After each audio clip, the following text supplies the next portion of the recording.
You ask Tiger to solve. This deals with linear equations with one unknown.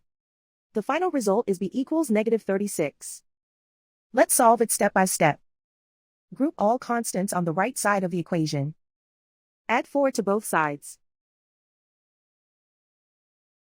Simplify the arithmetic.